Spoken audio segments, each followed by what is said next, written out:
Everyone welcome to our channel. So ఇంకా మీ ఇంట్లో గనుక మీ గ్యాస్ సిలిండర్ లో ఎంత గ్యాస్ ఉందో ఇలా ఈజీగా తెలుసుకోండి. సింపుల్ ట్రిక్ అంతే. గ్యాస్ సిలిండర్ లో మిగిలిన గ్యాస్ ను వేడి నీటి పద్ధతి ఇంకా మంట రంగు బరువు ద్వారా తెలుసుకోవచ్చు అని హోటల్ ఇంకా చాలా మంది అలా అనుకుంటారు. కానీ వంటగదిలో గ్యాస్ సిలిండర్ ఒక ముఖ్యమైన భాగం అండి. మనం వంట చేసేటప్పుడు గ్యాస్ అకస్మాత్తుగా అయిపోతే అది చాలా ఇబ్బందికరంగా ఉంటుంది.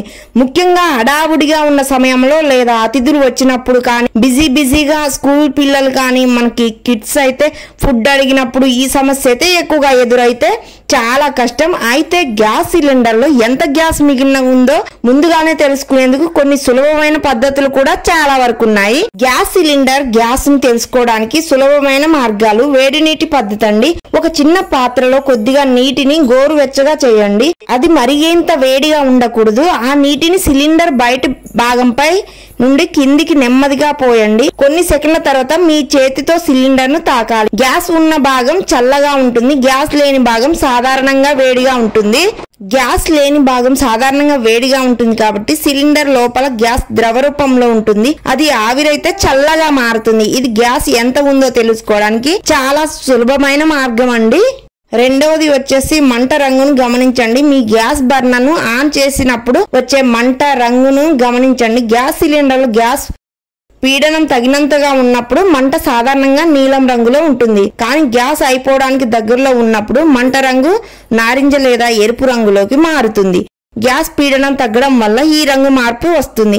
ఇది గ్యాస్ అయిపోవడానికి ఒక స్పష్టమైన సంకేతం. మనం సిలిండర్ ని బరువు పరిశీలించడం, మీరు సిలిండర్ ను పట్టుకొని దాని బరువును అంచనా వేయడానికి ప్రయత్నించవచ్చు. కొత్త సిలిండర్ బరువును గుర్తుంచుకోండి. అది ఖాళీ అవుతున్నప్పుడు దాని బరువు తేలికగా అవుతుంది. ఈ పద్ధతి అంతా ఖచ్చితమైనది కాకపోవచ్చు, కానీ ఇది మీకు ఒక అంచనా ఇస్తుంది. ఇది చిట్కాలను పాటించడం వల్ల గ్యాస్ అయిపోవడం వల్ల వచ్చే ఇబ్బందులు కూడా సులభంగా నివారించుకోవచ్చు. కొంచెం శ్రద్ధ వహిస్తే మీ వంటకు ఎప్పుడూ ఆగదు, చాలా హెల్తీగా జరుగుతుంది. సో ఇంకా నేను వచ్చి చెప్పేది ఏంటంటే, ఇక్కడ మన గ్యాస్ తొందరగా అయిపోకుండా ఉండాలంటే మనకి ఏమేమి ఇంగ్రీడియంట్స్ కావాలో దగ్గర పెట్టుకోండి వంట చేసుకునేటప్పుడు. ఇంకా మెయిన్ వచ్చేసి గ్యాస్ పెట్టిన తర్వాత దొలాడడం, ఇంకా తీసుకురావడం, అన్ని ఇంగ్రీడియంట్స్ పోపు దినుసులు అన్నీ తీసుకురావడం, అప్పుడే మూతలు తీసి పెట్టడం, ఇంకా వెజిటేబుల్స్ అప్పుడే కట్ చేయడం, ఇలాంటివి చేయడం వల్ల ఎక్కువ గ్యాస్ అయిపోతూ ఉంటుంది. సో గ్యాస్ అయిపోకుండా తొందరగా అయిపోకుండా ఉండాలంటే మాత్రం ముందే మనం అన్ని ప్రిపేర్ చేసుకొని అక్కడ పెట్టుకోవాలి. చాలా హెల్ప్ అవుతుంది మనకి.